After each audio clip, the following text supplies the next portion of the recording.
Hello दोस्तों, स्वागत है एक बार फिर से आपका अपना online study channel MK Roy double E में। दोस्तों, आपकी बेहद डिमांड से मैंने इलेक्ट्रिसिटी से इम्पोर्टेंट प्रश्नों को लेकर आ गया हूं, जो कि दोस्तों है तो बहुत छोटे छोटे लेकिन कन्फ्यूज़न बहुत क्रिएट करते हैं। तो आज की वीडियो में हम 30 प्रश्न बेसिक इलेक्ट्रिसिटी से इंक्लूड किए हैं, तो आप इनको लगाने की कोशिश करना, आपको बहुत मज़ा आने वाला है। चलिए शुरू करते हैं वीडियो को। What is the unit of electric current? विद्युत धारा की इकाई क्या है? तो दोस्तों बहुत सरल क्वेश्चन है, जो कि यहाँ पर सही उत्तर हो जाएगा एम्पियर। विद्युत करंट की इकाई एम्पियर हो जाती है। वोल्ट यहाँ पर दोस्तों वोल्टेज की इकाई होती है। ओम यहाँ पर होता है रेजिस्टेंस की। वाट होता है दोस्तों पावर की। तो यहाँ पर इसका ये सही उत्तर हो जाएगा।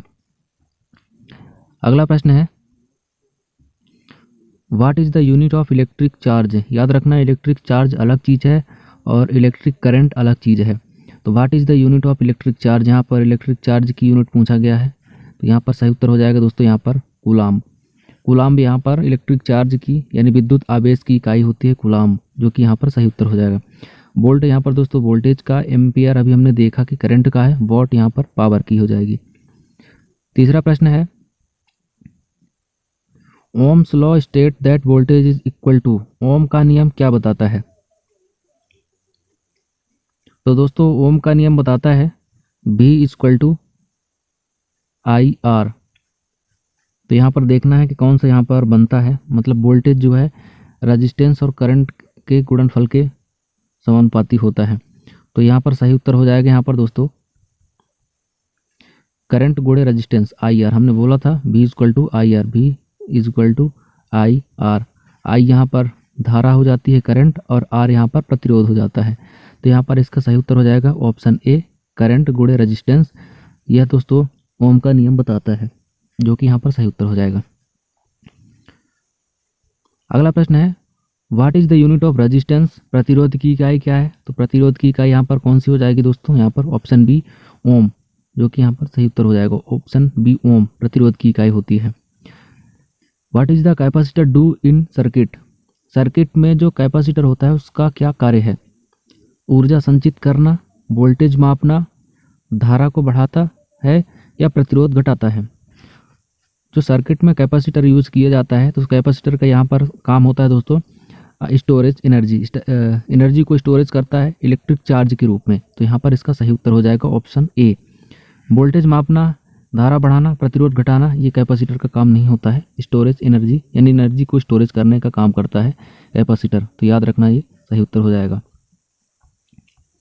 What is the SI unit of voltage? Voltage की एसआई इकाई क्या है? तो आपको पता है कि यहाँ पर ऑप्शन बी वोल्ट होता है वोल्टेज की एसआई यूनिट, जो कि यहाँ पर सही उत्तर हो जाएगा। वोल्टेज के दोस्तों विभवांतर भी बोला जाता है कभी कभी, तो आप याद रखना, कंफ्यूजन नहीं होना इसमें। Which of the following is a conductor? निम्नलिखित में से कौन सा एक चालक है? चालक कौन होता है दोस्तों? जिसमें विद्युत धारा प्रवाहित हो जाती है, उनको चालक बोला जाता है। तो क्या लकड़ी में प्रवाहित होगी? नहीं। रबड़ में? नहीं। तांबा में? हाँ, इसमें हो जाएगी। कांच में? नहीं।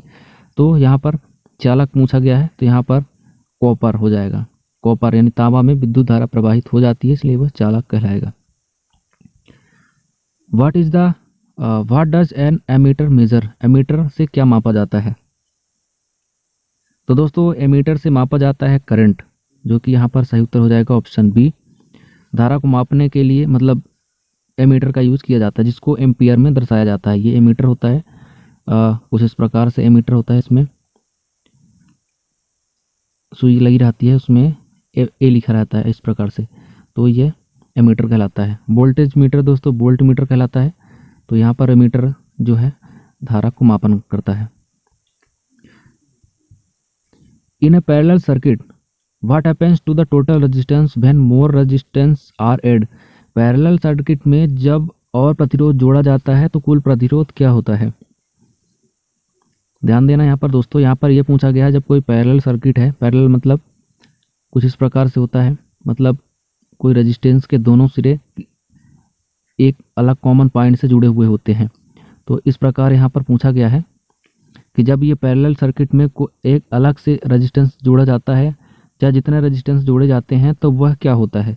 तो इस प्रकार की कंडीशन में दोस्तों क्या होता है पैरेलल सर्किट में, मतलब जितनी छोटा से छोटा जो भी रेजिस्टेंस है, तो यदि और ज़्यादा रेजिस्टेंस जोड़ते जाएंगे तो रेजिस्टेंस की वैल्यू और ज़्यादा कम होती जाएगी। तो यहाँ पर यह पूछा गया है कि यदि और प्रतिरोध जोड़ा जाए तो कुल प्रतिरोध क्या होगा, तो यह घटता जाता है, जो कि यहाँ पर सही उत्तर हो जाएगा। What is the unit of electrical power, electrical power की यूनिट क्या होती है, तो यहाँ पर सही उत्तर हो जाएगा वॉट, वॉट यहाँ पर सही उत्तर हो जाएगा। What does a fuse do in electrical circuit, जो सर्किट में फ्यूज है, घरों में जो फ्यूज उपकरण लगाया जाता है उसका काम क्या होता है। फ्यूज जो होता है दोस्तों प्रिवेंट ओवरलोड, जो जब ओवरलोड करंट जाती है हमारे घरों में, जब आती है ओवरलोड करंट आती है तो फ्यूज एक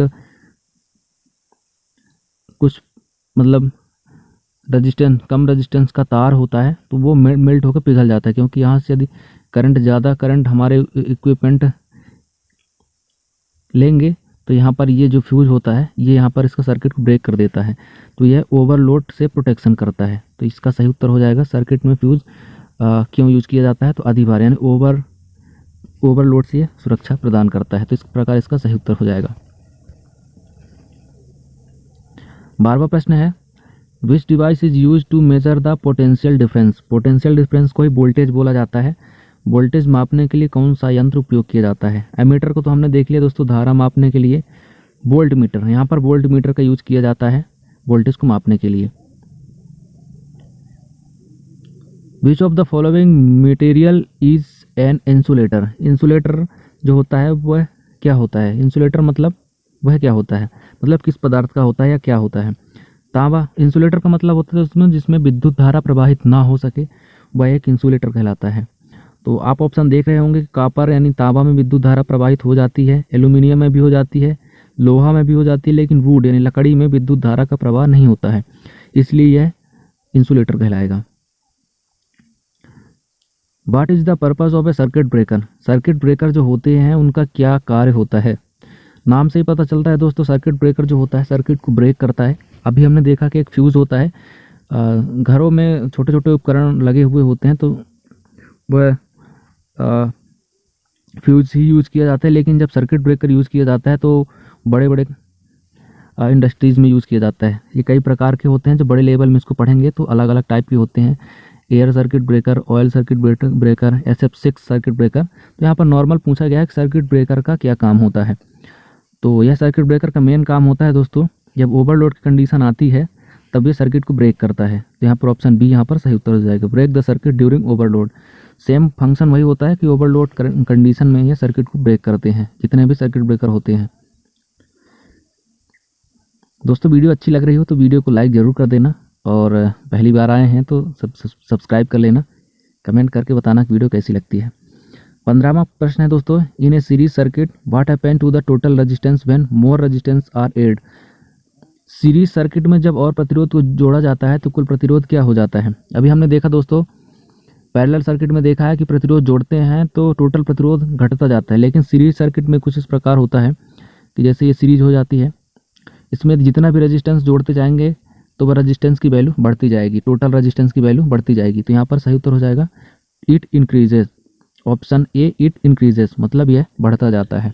वीडियो ज़्यादा लंबी ना हो इसलिए मैंने 16 से लेकर 30 नंबर तक के प्रश्नों को इंक्लूड करने के लिए अगला पार्ट बनाया है, तो ज़रूर देखें उसको।